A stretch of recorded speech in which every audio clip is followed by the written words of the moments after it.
1997. A lot happened this year. Where do we even begin? Hong Kong was handed over to China, the Mars rover phoned home from Mars, Princess Diana's death stopped the world, Elton John played Candle at the Wind at her funeral, Deep Blue beat Gary Kasparov in a game of chess, the Hale Bob comet lit up the night sky, a dude named Reed Hastings started a small little company known as Netflix, Harry Potter and the Philosopher's Stone hit bookshelves around the world, Steve Jobs returned to Apple, and the Titanic set sail once more. It was also the year a 26-year-old director shocked Hollywood on only his second film. With Boogie Nights, Paul Thomas Anderson turned a taboo subject into pure cinema, kickstarting and resurrecting a few careers in the process. On this week's episode, we dive back into the sleazy yet comforting world of Boogie Nights, discussing our first impressions, its stickier real-life inspirations and behind-the-scenes drama, some of its most memorable moments, a few wild what-ifs, and the big themes of family, fame, and how in the end tech makes a fool of us all. I'm Abin, that's Rohit, this is the Two Piece Podcast, let's start the show.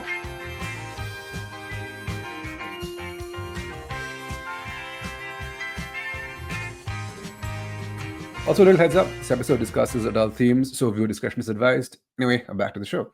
Boogie Nights released in 1997, directed by Paul Thomas Anderson, starring Mark Wahlberg, Burt Reynolds, Julianne Moore, Philip Seymour Hoffman, William H. Macy, Heather Graham, Don Cheadle, and is set in the San Fernando Valley and tells the story of the rise and the fall of a local porn star named Dirk Diggler. The way this film is told is generally what makes it so special.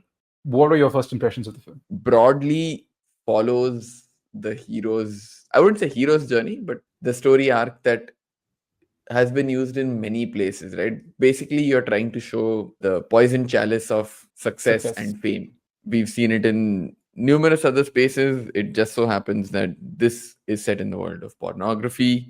And even timeline-wise, it's set in, I would say, early 70s to early 80s, which is like the golden age of porn as well. For those of you who don't know, the golden age of porn was this decade-ish in Hollywood where porn sort of got legitimized. It was treated as serious film, right? And there are a few like Deep Throat and again, I'm forgetting the name of a couple more, but Deep Throat is probably the most famous of the lot, which got a wide release in theaters, and it almost was part of the mainstream, I would say, like parallel cinema of sorts.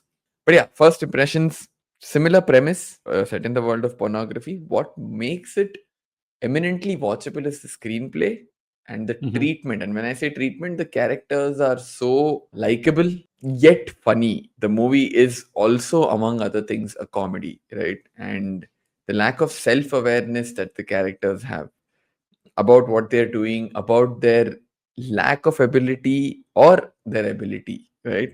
So again, lots to love here, lots to dissect. Shouting out again, love the music. Choice of songs are amazing and era appropriate, so which also adds to the authenticity of the film. Love all of it, and really looking forward to sort of getting into the weeds with you. So, any sort of BTS/trivia that you may have on the film? I mean, you're the one who sent me a 38-page document, so I'm going to leave this section to you. I know you have all the BTS. No, I'm okay. I'm gonna just not obviously jump into the 38-page segment of Boogie Nights that I have found or made. So, but what I will do is, okay, I'll just cover the greatest hits, right? Paul Thomas Anderson grew up in the San Fernando Valley, which is the valley, as we like to call it, which is basically the home of the porn industry. His dad, Ernie Anderson, was in television, so he was surrounded by a lot of media growing up. And so this was for him a passion project. At the age of 17, he even made a short film called The Story of Dirk Diggler, which then went on to become this film. So when Boogie Nights was being developed, Paul Thomas Anderson had Leo DiCaprio in mind for the role of Dirk Diggler because he'd seen him on Basketball Diaries and he really thought he'd be a perfect fit for the role. But unfortunately, DiCaprio didn't have dates because he was shooting another film, so he suggested that he go with his Basketball Diaries co-star Mark Wahlberg instead, who ended up getting the role. Now, generally, this is a terrible thing, right? Like you could be the guy that missed out on Boogie Nights, and that'll forever be a blemish on your career. But that's not the case with Leo DiCaprio, because at the time Leo DiCaprio was shooting James Cameron's Titanic, the film that launched his career. I mean, rather accelerated his career, and you could argue that's kind of the role that he's most known for, in spite of his extremely decorated filmography. I always envision that as a great what if, as in if he did take up the role, how would the industry have changed? Would Matthew McConaughey have been Jack in the Titanic, and how would that whole thing have, turned around? I'm not gonna make an all Yeah, right joke. he's not. He's like Rose is on the door saying, "Say all right, all right, all right," and he's just frozen. Uh, in a similar vein, usually you would regret Leo DiCaprio passing on your role and then having to work with Mark Wahlberg. Because let's be honest, What? No. It's your car? Huh? but it just so happens this movie needed a Mark Wahlberg. Serendipitous fit. In hindsight, now feel there are probably very few actors who would fit this role. I'm not going to say performed it as well as Mark Wahlberg, fit this role as well as Mark Wahlberg went on to be. Having looked at Mark Wahlberg's career, and I think you and I were too young for this, and rightfully so. So by the time we got onto Boogie Nights, which was much later in our movie watching experiencing experience, we were like, what is this sore thumb of a film that sticks out compared to the rest of Mark Wahlberg's filmography? And I mean this in the nicest way possible, because I first saw Mark Wahlberg in The Planet of the Apes. Not the best film. Then I watched him in The Departed, where I really liked him. And then Yeah. Ted, and like there was a bunch of like mid late 2010s schlop that he was in. I like him in The Perfect Storm as well. But again, this is like it's such a far departure from his role in Boogie Nights, and he plays in a sense a loser who has a massive ass penis. Basically, helps him with his career. And there's a nice bit of like earnestness that he has at the start, which then morphs into pride and jealousy. Basically, he runs through like the gamut of the seven deadly sins at some point. I was very impressed that he took up the role, and it's also quite sad that he doesn't connect with the film as much, because now he's like a reformed Christian. For a big chunk of the 2010s, he kind of distanced himself from the film, and now is slowly gotten back to being like, no, of course I love Boogie Nights. It's the movie that changed my career. It legitimized me as like an actor, as opposed to like what I was, a rapper in the early 90s and doing other nasty shit. Now he started to look back on it with some sort of fondness.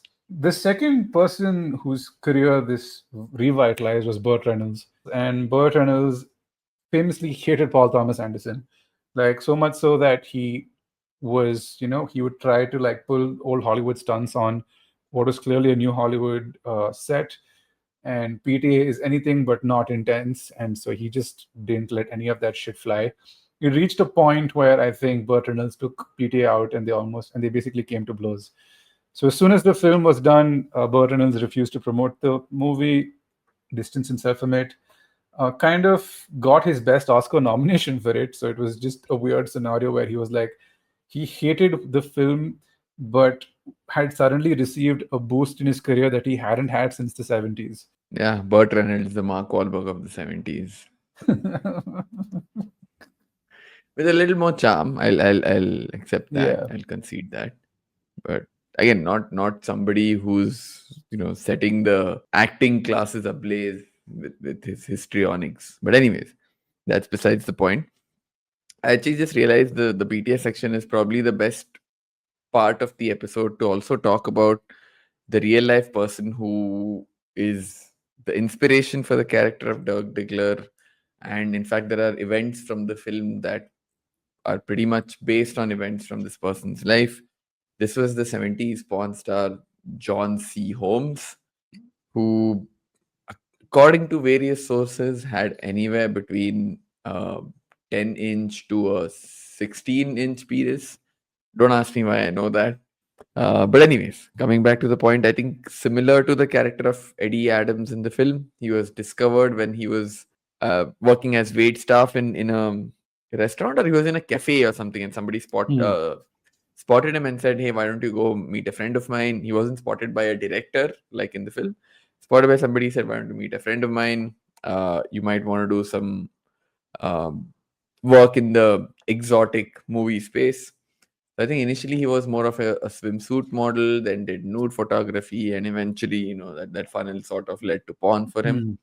Quite a prolific, and not just prolific, quite a big name in that golden age of porn. Similar to the character of Eddie Adams, he also had artistic aspirations beyond just the porn industry. In the movie, Eddie aspires to a music career in music.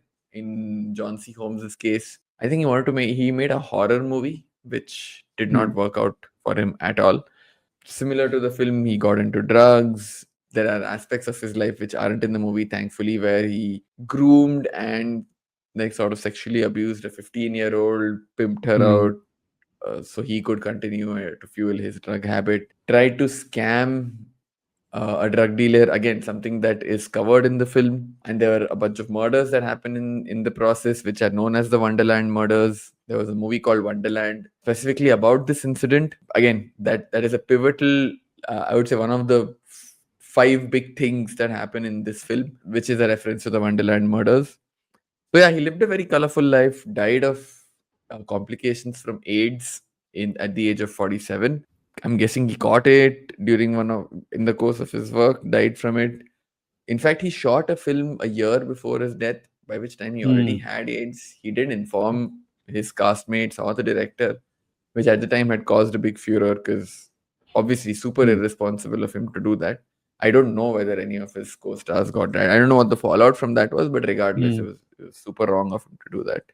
So yeah, long story short, lived a very colorful life, sort of a tragic figure. So, which again, the movie does portray, while it layers it with comedy, and you sort of need to have a happy-ish ending, so there is a redemption for the character, which I think in real life, John C. Holmes didn't have. All he had was a 10-inch penis, at least. So there's that. There's one other piece of trivia I have left, which is, of course, the elephant in the room, or rather the elephant-sized cock in the room. So throughout the entirety of this movie, they keep building up the myth of this guy's like thing, right? It's like, oh my god, it's the craziest thing I've ever seen. And right at the end of the film, I think because the studio had sent PTA notes saying that in order to maintain a final cut, it has to be under 3 hours and it should be able to get an R rating and nothing higher. And as to get around and make sure that these guidelines were met, he ended up just having that one shot at the end of the film. So for years there was like speculation whether that was actually Mark Wahlberg's dick, but then Wahlberg himself came and quashed it, saying no, it's a prosthetic. It's something I've kept locked up in a safe somewhere because I have kids. That it's not something you want to stumble into in the house. Yeah, I mean, if I were him, I wouldn't dispel the rumor, but sure, to each their own. I want to fuck. It's my big dick. So everybody get ready fucking now. So okay, yeah, that's all the trivia bits I have. We can quickly jump into memorable moments of the film, of which there are several. I think there are Yeah. for each like 20 minutes. There's something insane happening. I'm going to start, and I guess there's only one place to start. It's the fucking beginning of this movie. I was I just have gonna, a you stole it from me. yeah, I have a message from Rohit like about 3 4 years ago, where he's like, "Holy fuck, what is this opening sequence?" Where I think you were watching it, or you were watching it at some point, and I have long since maintained that it boggles my mind just how smooth the entire scene is, right? It goes from a crane shot of the title down into a Steadicam shot, and then follows. I think it follows Jack Horner and Roller Girl and Julianne Moore's character Amber Waves into the club, and introduces you to basically the entire set of characters in the film, and it's Yeah. told through this one continuous take. So the rumor is that this film, like PTA, is massively influenced by the works of Martin Scorsese and Robert Altman, but primarily this was something that he wanted to up Scorsese on, which was the Goodfellas shot. He wanted to have that entire sequence without it feeling too violent, just introducing a bunch of characters and setting the board for what was to come. Probably even even a better scene than the Goodfellas one. I know in the Goodfellas part, the part where he walks through the kitchen and stuff is chaotic. So there is Yeah. complexity of motion in that scene as well. I don't know. Maybe I like this more. The scene, I don't know, man. It's hard to pick. But anyway, I think you're right. He wanted to sort of not ape it, pay homage to it. And right off the bat, it's again, this is completely unintentional, but these phrases keep coming back. And it's like putting your dick on the table. Like, no, this is what I can do. I'm just right off the bat, this is what I can do. You're announcing yourself to the world, right? So, and what an announcement it is. Fucking Crazy way to open the film. what a shot. What do you have? I mean, that was the first one I wanted to talk about. The other scene is uh, the pool, not the pool party scene. And when I say pool party, there's two scenes that come to mind, right? One is Eddie and Reed meet when Eddie comes to Jack Horner's house and he tells Reed, "Hey, why don't you make him a drink?" And there's just two essentially boys talking to each other, like, "How much do you I bench?" love this scene. It feels very Step Brothers, and John C. Reilly's in Step Brothers as well. It's like all that was remaining was for them to say the whatever their squad number together and be like, "Are we best friends now?" Because like right off the bat, you're like, "Cool, now these guys are gonna be friends." Right? You get that impression.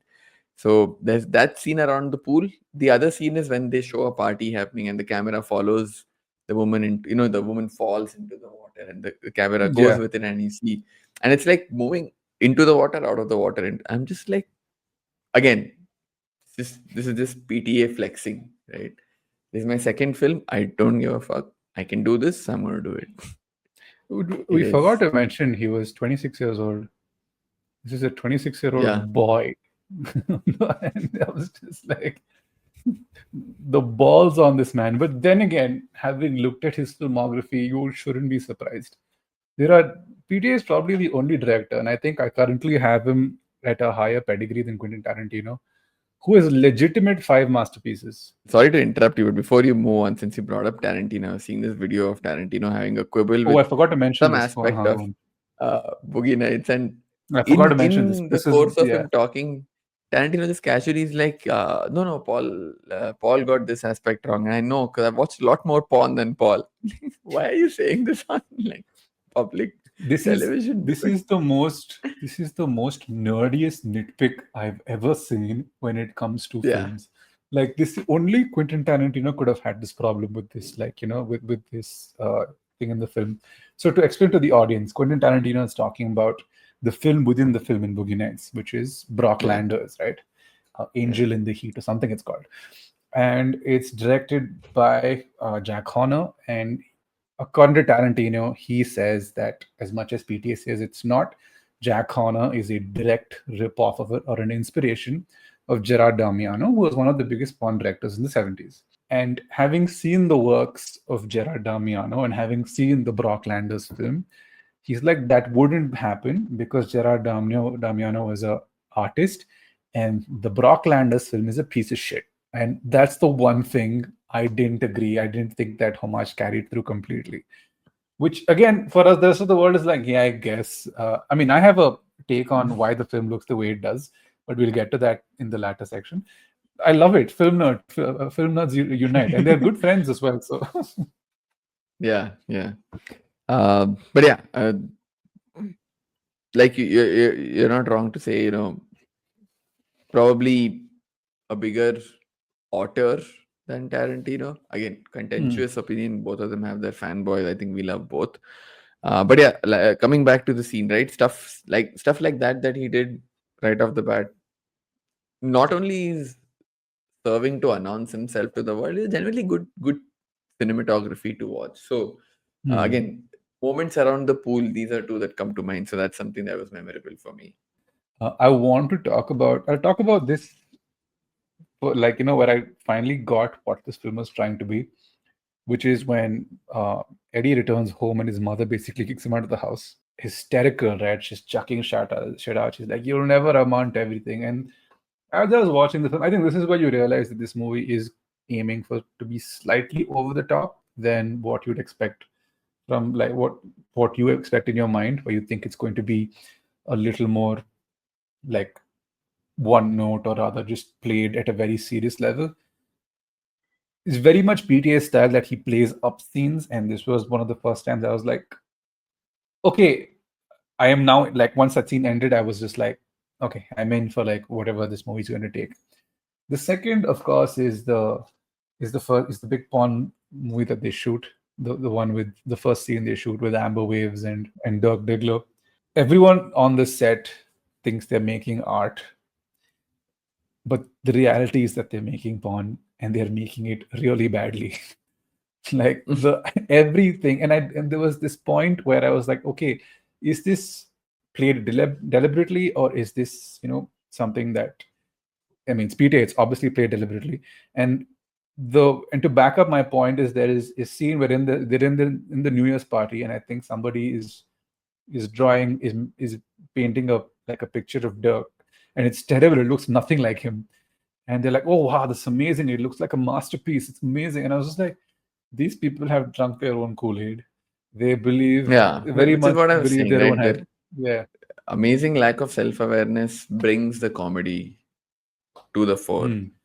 To what would otherwise be a tragedy of you looking at people and being like, guys, again, not to sound harsh, right? And not to denigrate the medium, but if they were genuinely good actors, they would not be doing porn. If they were genuinely good directors, they would not be doing porn. And my guess is most people aren't willingly going into this as their first, vocation of choice. Right? Hmm. What's your dream? I want to be a porn star. That's not happening. You want to be an actor. You failed. You probably look good, but you can't act, and you're probably willing to take your clothes off and whatever, do the things you need to do on screen, and you end up in porn, right?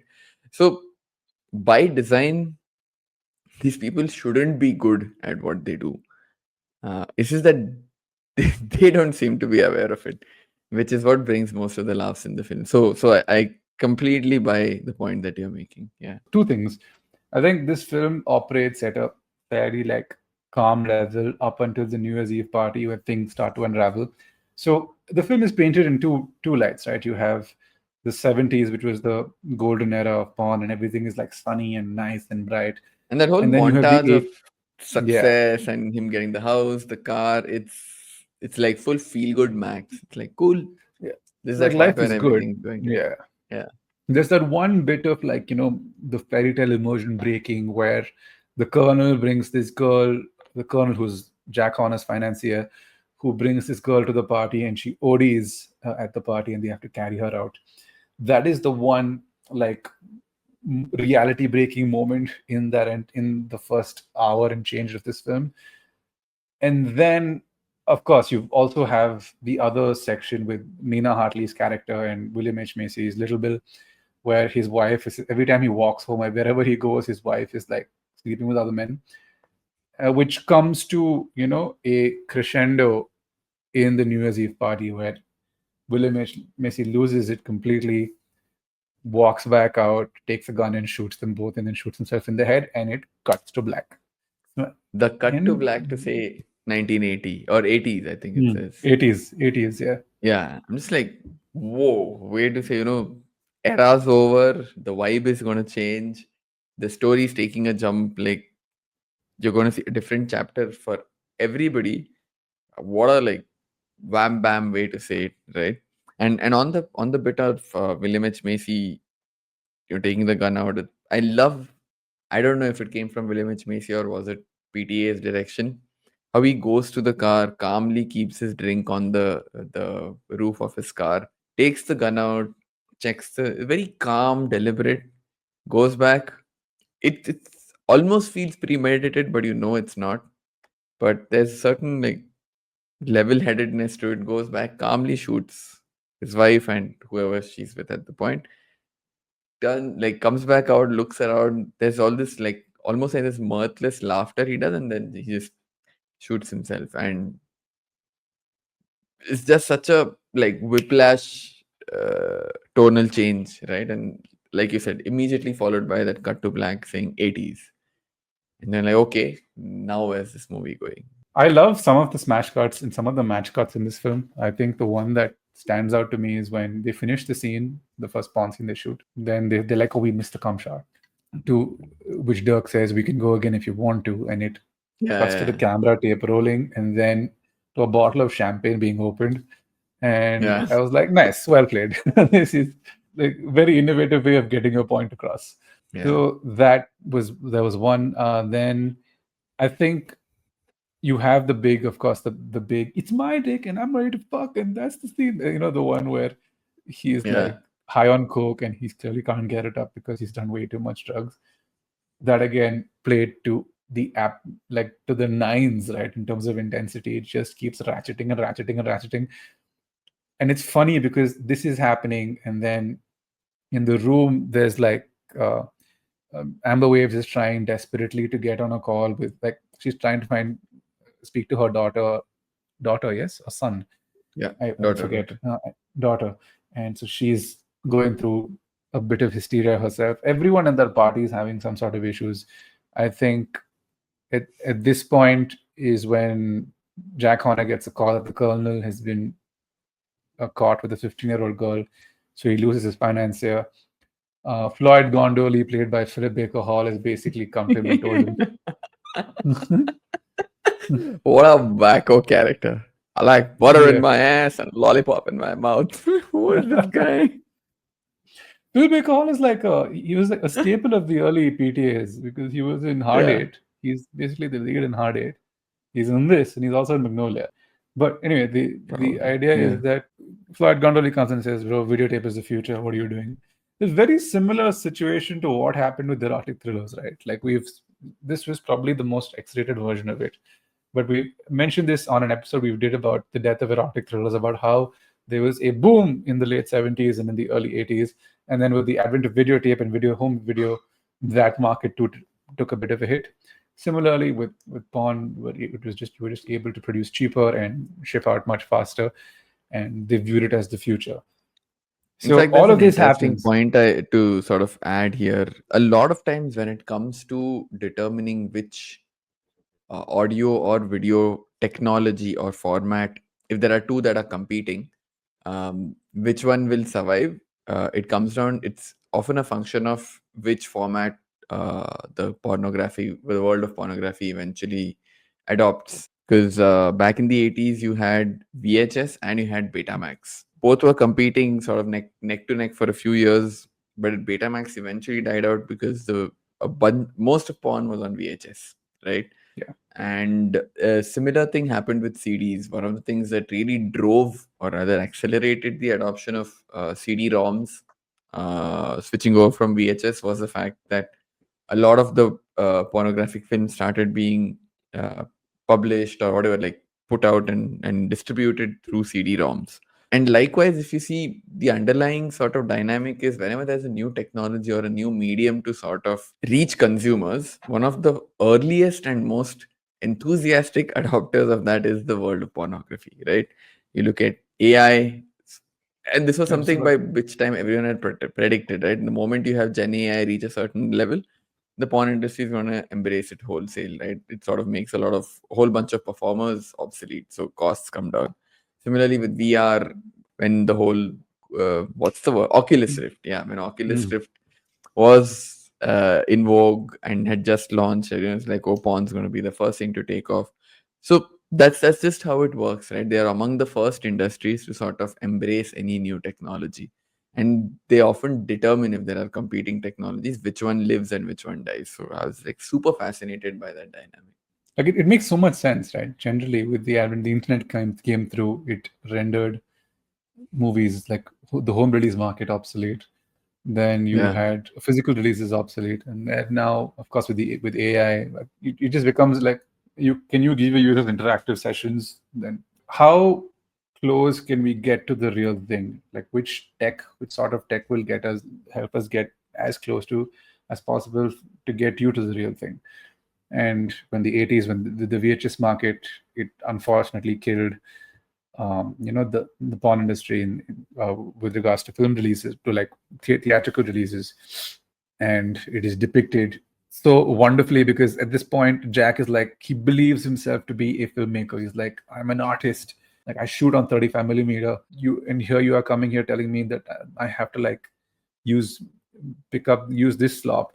And eventually, just because it's the changing of times, he ends up having to shoot on video. Like the second half of this film just gets extremely depressing. Dirk's coke habit forces him to do a bunch of things, like it forced John Holmes to do a bunch of things. He's hitting rock bottom because of this coke habit that he's developed. And at this point, him and his friend Todd, played by Thomas Jane, decide to rob a drug dealer, played by Alfred Molina, which is an absolutely hilarious sequence. And I found out recently that the guy chucking those little firecrackers in the scene was a late addition because PT had a friend who would do something like this. He wasn't part of the original script. He didn't tell the actors. So the guy, throughout the entirety of the many takes that they did, was just bursting firecrackers. And it was so exhausting that at the end, the shot that you see of like Mark Wall of like Dirk just contemplating his choices and what his life has come to is an actual shot from the 100th or take or so, because Wahlberg is just so exhausted at this point. And PTA loved the shot so much, he left it in the film. Again, yeah, that scene is crazy. It's very tense. You have the very catchy hook of Jessie's girl playing, so your mind is pulled in multiple directions. That you're trying to enjoy the song, but also you're like, dude, is Alfred Molina's Eddie Nash going to kill these people for trying to scam him out of money? So it's not just robbing. They first try to scam him, trying to sell him fake stuff, like fake cocaine. They get away with that scam. The guy gives the money, says, "Hey, here, whatever," and they're almost scot free, right? And then Thomas Jane's character Todd has the bright idea to say, "No, I've got intel that you've got money under your bed in a box or something. I'm going to rob you, and we also want that money." And Dirk and Reed are like, "Hey, yeah, what the fuck? This is not what we discussed. Like let's fucking go." But he's like, "No, I've heard this," and he stands his ground. And obviously, he's also high, right? Like it's that drug fueled bravado that he has. And then there's he kills the bodyguard. There's the shootout that erupts. Todd shoots the bodyguard, and Nash runs into his bedroom. And then there's like a 10-second, 5-second bit, which for me is probably one of the funniest parts, not just of the film, but like one of the funniest things I've seen, where Todd wants to chase him into this room, right? And here you are saying, I'm going to rob this drug dealer on gunpoint. And Todd is so high, he can't even run around a lamp. He bumps into the lamp. I'm just like, bro, they are the most uncoordinated robbers ever. And obviously, spoiler alert, he gets shot, and Dirk and Reed barely, get away with their lives. Yeah, but that is when Dirk realizes he's hit rock bottom. But again, coming back to the scene, it is tense, but it is also hilarious. It is like the music is. I'm just like, hey, it's like a very heady cocktail that my brain's trying to sort of grapple with, and yeah, superb scene. But I think we probably discussed the entire film at this point. Yeah, and the last scene, which is again an homage to Taxi Driver, Raging Bull, because Scorsese is clearly looming large in PTA's mind. Is Dirk Diggler talking to himself, saying, "I am a shining star." I mean, Dick apart, it's a great scene and nice way to sort of end the movie. You start with Scorsese, you end with Scorsese. So nice, lovely little full bookend. circle. But yeah, I think we sort of discussed the whole movie more or less. Now, all that's left for us to do is discuss the themes. You want to kick us off with the first one? This is a family movie in the most twisted sense, right? Because it's like a bunch of misfits have come together and adopted roles in this little commune that they've built for themselves. It's just such a strange situation because it feels homely. It feels very caring. But what they're doing is anything but. Like, there are some people that are genuinely tragic characters. In fact, I think most of them are genuinely tragic characters. Dirk is a tragic character himself. Amber Waves is an extremely tragic character. Buck Swope, played by Don Cheadle, who tries to go legend. And I think his arc in the film is one of my favorite story arcs. He just wants to run a stereo store. But because of his past as a adult film actor, and also this is like the 70s, so there's still a fair amount of racism going on, and he marries this white person. His that relationship is also like made fun of or rather put down, and he is in a store and he gets robbed, and the store gets robbed, and they basically shoot each other but leave a big chunk of cash that helps him get the loan that he's always looking for, because every other bank that he goes to keeps rejecting him. Similarly with Amber Waves, she's a woman that is like the matriarch of this family, but can't actually keep her own family together. Like, her husband keeps pushing her away. She can't get in touch with her daughter, has a coke habit. Roller Girl clearly is like the roller skates are a big part of her personality, but she wants to go back to school and finish and get her high school diploma. Dirk, we've mentioned. Jack is again like a man fighting to stay relevant. William H. Macy, married, but at what cost? There are so many interesting characters interspersed around this film, but they all, when it comes to filming porn, they all just lock in and they know their places and they're like, yeah, cool. Scotty, who I completely forgot to mention, Philip Seymour Hoffman, who plays Yeah. this guy who is in love with Dirk, and he's this clearly neglected, very sensitive dude who's coming to terms with his own closeted gay feelings. The different characters, and like I mentioned this at the start about how each character has your own story arc under this little umbrella of family that they have. And there are a lot of like external forces that are influencing them. Yeah. But at the end of the day, like the film ends once again, it brings them all back together. And when they're together, they're at their strongest. Yeah, I mean the whole found family aspect, right? All of them have left the family, so to speak, that they originally come from, and this is probably a dynamic you see with a lot of marginalized spaces. Another possible example, in my limited knowledge, to take would be early 20th century jazz. Wasn't accepted by the mainstream. It was largely underground. Again, you had players coming from diverse, when I say diverse, predominantly African American, but from various places, having left their own families. There was this whole aspect of mentorship. For example, when Miles Davis, I think, got into Juilliard, but then he met Charlie Parker, and Charlie Parker sort of took him under his wing. Miles Davis dropped out of Juilliard. I know this because of Collateral. There was this whole sort of, you come into the fold and we take you under our wing, and then there's this whole found family aspect. Again, drug use was rampant in the jazz scene of the early 20th century. So I guess there are some commonalities, like, these marginalized spaces where existence is difficult. One way to cope is to bond with the people who are in this difficult situation with you. The other way to cope, of course, is drugs.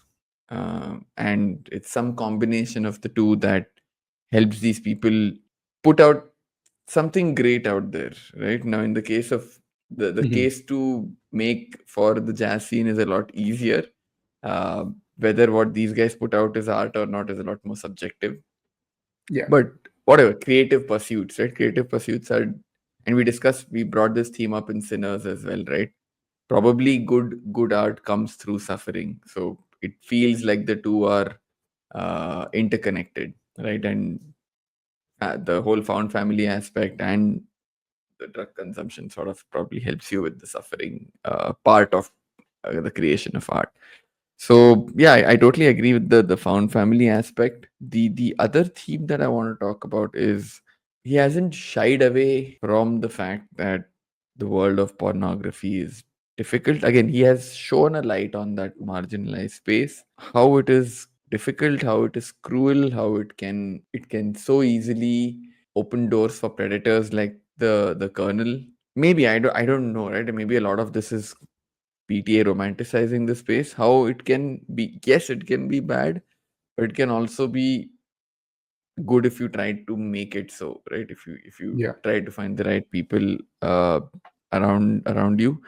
But again, we've seen enough and more stories of people who had an arc similar to Dirk Diggler, right? You get into porn, and I'm sure it's a hard life. It takes a toll on your body, it takes a toll on your mind, because all said and done, or maybe, I don't know, maybe people feel differently, but having sex on camera where you're not emotionally connecting to the person, I'm sure even mentally takes a toll on you. And at a guess, I'm sure the space is not as great for women as it is for men, right? I'm sure there's a fair bit of sexual abuse and power imbalance, and women are so much more vulnerable in this space. This space more than any other, I would say, right? Because this is as stripped down as one could get. It's not for the weak, girls. If I'm honest, it was hard. I don't know if I'd recommend it. Like more intense than you thought it might. Definitely. Really? Sorry. Okay. It's okay. Just take Yeah, 1 minute. Yeah, that's okay. So I think this there's that industry aspect. generally holds the record for the fastest you could get famous and the quickest you could lose it.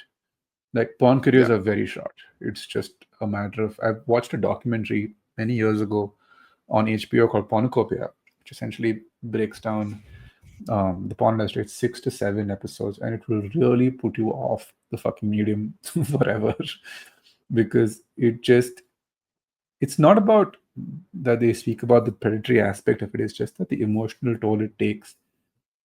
It talks about, even from a men's perspective, like about 70% of men working in gay porn are not gay. It's just easier because you get paid more. So there's a guy, an actor, who speaks about how for a shoot I'd get paid $500, but for a gay porn shoot I'd get paid $5,000. Now, what do you think I'm going to take? There was a story of this woman who accompanied her husband on set, would watch him sleep with other dudes, and then go back home. It's especially in the 80s, this era where it depicts it. The industry served as a bit of a haven, like almost like, what is that island in Pinocchio? Forget what it's called, where basically all of these kids go and they start getting turned into donkeys. Like the industry is notorious for this, and now it is extremely regulated because of your stories like this, where people have to get tested. You have to do certain things if you want to work in the space. People will not work with you if you don't get the test. Shoots have been called off immediately, like if someone shows up without the proper paperwork. Still, of course, there are ways of getting around it, I'm sure, like much like any industry, but for the most part, it's a far cry of what it used to be compared to the 70s and the 80s. I mean, I'm not going to hold it against PTA. That's the story he wanted to tell. But like you said, the more you dig deep into what this world is like, it loses allure very quickly. So to close this out, it's time for my favorite category. I know the It's last very thing, easy key in this section. case. It is actually very easy. Let's not. So, but we'll do it anyway for like new viewers. So, new viewers, we have a segment called 6 Degrees of Gone Girl, where we connect the film we're discussing to the 2014 smash hit that is Gone Girl, which keeps showing up on all episodes for some reason. Not We have some reason. legitimized You it. are the reason.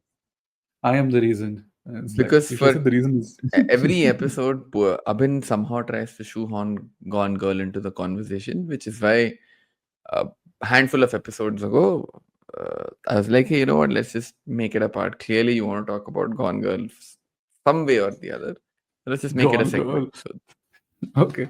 So very quickly, I think this is probably the easiest 6 Degrees of Gone Girl we've ever done, because I assume you're going Wahlberg, Damon, Ben Affleck, which is probably the shortest path.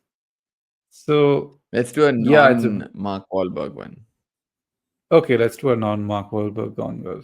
One eternity later. Julianne Moore, Still Alice, Alec Baldwin, Departed, Matt Damon, then Good Will Hunting, Ben Affleck, and Gone Girl.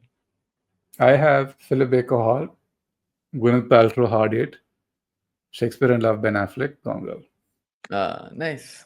Good. So we have two. We did it. Yours was even sooner. That was good. I was also going on the Julianne Moore route. I was trying to figure out what can I connect her to, and I was like thinking Tom Cruise, this, that, and I was like, let me just go Philip Baker Hall. So anyway, we're at the end of this episode. It's been fun. If you liked the episode, please do follow and subscribe to the channel. It really helps us grow. There are a bunch of episodes you can check out where Rohit is saying more absurd shit, as much as I try to like keep him at bay. Yes. Anyway, if you've gotten this far, thank you for joining us. We'll see you soon. Take care.